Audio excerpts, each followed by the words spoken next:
Vendredi, hier matin, les Européens ont trouvé un accord politique pour faire face à la crise migratoire. Ils ont affiché leur unité. Parmi les solutions retenues, des plateformes d'accueil des migrants secourus en mer et des centres contrôlés dans les pays européens pour soulager l'Italie et la Grèce. Est-ce un accord de façade? Est-ce suffisant? Est-ce illusoire? Bonjour Bernard Kouchner.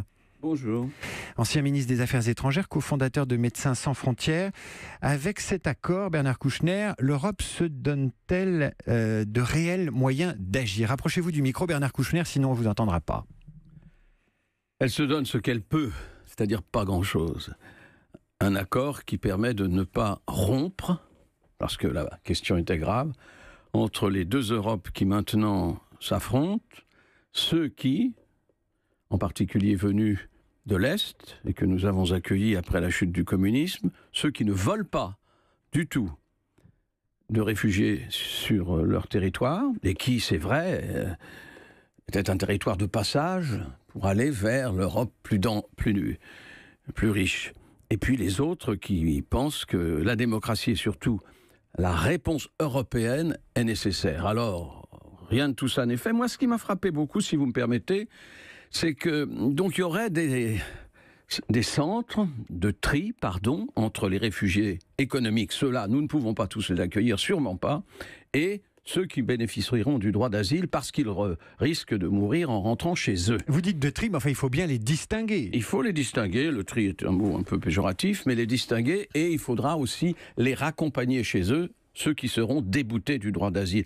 Et puis, curieusement, après beaucoup d'interventions de M. Macron, notre président, on s'aperçoit que ni l'Italie ni la France ne sont compris dans les pays qui accueilleront ces centres. Ça me fait quand même une petite peine. Alors ça veut dire qu'une fois de plus, on mettra quoi? On fera rien. Donc c'est pas un accord sérieux.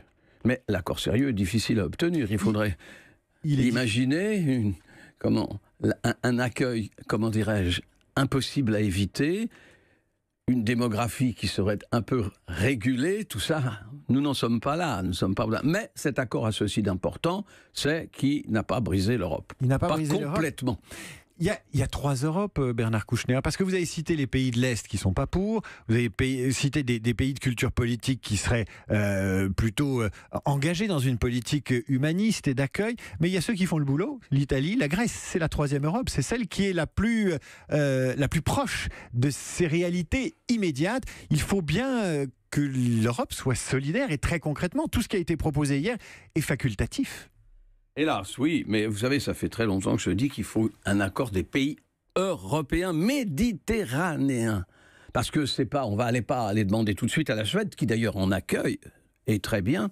Il faut que l'Espagne, la France, qui n'est pas là, l'Italie, qu'on aurait dû consulter, ou avec qui on aurait dû passer un pacte plus tôt, et puis la Grèce, au moins ceux-là peuvent accueillir, et peut-être aussi un certain pays des Balkans. Ça n'est pas fait pour le moment. Il y a un début d'accord, c'est parce que je m'indigne qu'il n'y ait rien en France. Comment voulez-vous qu'on prône chez les autres ce qu'on ne fait pas chez nous? Les autres, justement, en face, de l'autre côté de la Méditerranée, l'accord prévoit la création de plateformes de débarquement, non plus en Europe, oui, mais dans des pays où les migrants embarquent, ou en tout cas peuvent être... sont recrutés par les passeurs. Voilà, des plateformes de débarquement, le Maroc n'en veut pas. Par exemple. Le Maroc n'en veut pas, la Tunisie non plus. Mais on va peut-être les convaincre. C'est pas idiot de penser qu'on pourrait faire cette sélection entre les migrants économiques et les réfugiés, ceux qui deviendront des réfugiés politiques donc, on pourrait la faire ailleurs, dans les pays de départ. Non, tout le monde essaye depuis longtemps. La Libye, qui est un sérieux Capharnaüm, on a essayé aussi d'y faire un certain tri. Mais tout ça, ce sont de bonnes idées. Ça fait 3 ans de retard, sinon 4. C'est mieux que rien, mais je ne vois pas la solution jaillir de cette nuit des présidents du Conseil européen. Bernard Kouchner, il faut savoir ce qu'on veut. Est-ce que oui ou non on se conduit, comme vous dites humaniste, c'est un joli mot que j'aime bien, mais est-ce qu'on se conduit raisonnablement, en tout cas comme des gens un peu sensés? Est-ce qu'on pense que les autres, ce sont des êtres humains aussi? Est-ce qu'on, et c'est là que l'Europe s'est brisée, est-ce qu'on laisse les gens mourir en mer? il y a plusieurs catégories de personnes. Il y a des sauveteurs, et puis il y a des gens qui s'en détournent. Alors là, maintenant, on attaque les ONG. Quand on attaque les ONG, c'est qu'on a tort. Jamais ça n'a réussi à un pays, sauf les pays totalitaires, et encore temporairement, d'attaquer les ONG. Les ONG sont le sel de la terre. Ils nous représentent comme...